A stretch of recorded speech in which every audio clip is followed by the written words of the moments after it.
The NPA has planted state prosecutors inside the task team probing officers implicated in the Madlanga Commission. The team is investigating alleged wrongdoing flagged at the inquiry and in Parliament's police corruption probe. In its interim report, the Madlanga Commission recommended investigations and possible prosecution of 14 officers, 5 from SAPS, 9 from Ekurhuleni Metro Police. NPA head Andy Motibi says the move is about prosecution-led investigations. In other words, build cases that can actually stick. This model is designed to ensure swift and effective investigations that sees prosecutors and investigators working closely and managing investigations which should culminate into prosecution. A related aspect would be the involvement of the asset forfeiture unit. So members of the asset forfeiture unit will also be allocated to the task team. There is that high possibility that as the investigation unfolds, there will be a need for intervention by the asset forfeiture unit. Also in the news, Jacob Zuma keeping the business in the family. Matlala lines up a fresh bail bid as court battle widens. Soweto Hall erupts in anger over housing delays as activists confront Joburg MMC Lungisi Mabaso. And ice at the Milan Winter Olympics sparks protests as the mayor calls them a, quote, militia that kills. Hello, I'm Jane Dutton. EWN, in touch, in tune and independent. Vusimuzi Matlala's legal team has flagged a fresh bail application, saying it will be based on new facts. It comes as his lawyers complain that access to him and to case documents has become more difficult since his transfer to Ebongweni Super Max. This happened during his appearance at the High Court in Joburg. Matlala has previously been refused bail, with the state arguing he is a flight risk and could interfere with witnesses. The Madlanga Commission has postponed the evidence of controversial businessman Suleiman Karim to next month. Karim was due to testify today, but his legal team brought a late application saying they now need more time. Evidence leader Matthew Chaskelson told the Commission an almost 400-page bundle of documents for questioning was only sent to Karim's lawyers yesterday. Karim previously tried to avoid appearing by launching a court challenge, and that application was dismissed yesterday. Several witnesses have implicated him, alleging he received kickbacks from Matlala.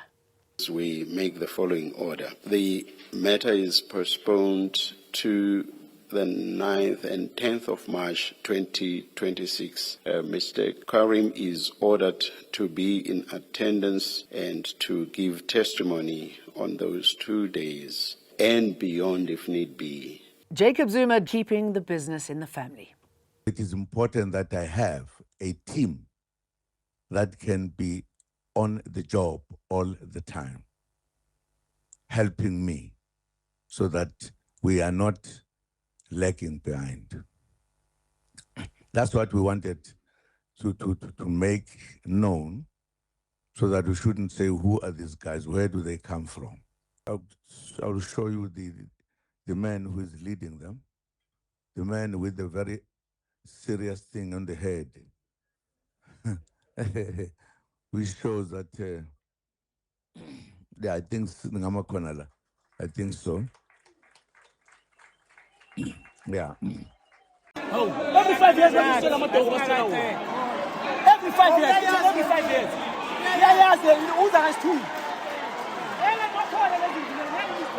Chaos erupted at the Dorangop Community Hall in Soweto as members of the National Social Ills confronted the Joburg MMC for Human Settlements, Mlungisi Mabaso. This resulted in other community members trying to push them out. JMPD officers trying to separate the groups, who started getting physical, pushing one another, hurling insults at those who were reprimanding them for disrupting the meeting. One of the organization's members, Mutidi Sishao, says they have the responsibility to hold Mabaso accountable for not delivering houses to the many people who have been waiting since 1990. We are not interrupting the meeting. We are not fighting. We are simply asking what the use of the C form is when people don't have houses after 29 years. We are also questioning why he keeps hosting these engagements without giving us actual results. One person suffered a leg injury after being pushed out of the hall and has has been taken to the nearest hospital. The group has since been moved outside the hall while the meeting continues. Jabuli Lembata, Eyewitness News, Soweto. The City of Cape Town is piloting a project to reduce blowing sand on Baden-Powell Drive. The city's coastal management and roads infrastructure teams will use brushwood and straw to trap sand from nearby dunes. The road is often covered in sand blown in by the southeaster, which can make driving hazardous. At least 31 people have been killed in an explosion at a Shia mosque on the outskirts of Islamabad during Friday prayers. More than 160 others were injured. The blast hit the Khadija Tul Kubra Imambarga in the Talaya area, triggering emergency measures at hospitals in the capital as the wounded were rushed in. Pakistani officials say the attacker set off the device after being stopped at the mosque gate. Indirect, behind-the-scenes talks between Washington and Tehran have started in Iran as pressure builds after weeks of worsening tension. Iran's Foreign Minister Abbas Araghchi is in Muscat for the meetings with Donald Trump's advisors, Steve Witkoff and Jared Kushner, expected to represent the U.S. side. Now, the presence of U.S. immigration and customs enforcement agents linked to security planning for the 2026 Winter Olympics in Milan has sparked protests. Anti-ICE demonstrations took place in Italy after the U.S. confirmed agents would be deployed to support American security operations around the Games. Italian authorities have stressed the ICE agents will have no operational policing role. Milan's mayor, Giuseppe Sala, has made it clear they're not welcome, calling them a militia that kills. And good luck to the 5-member South African team over there.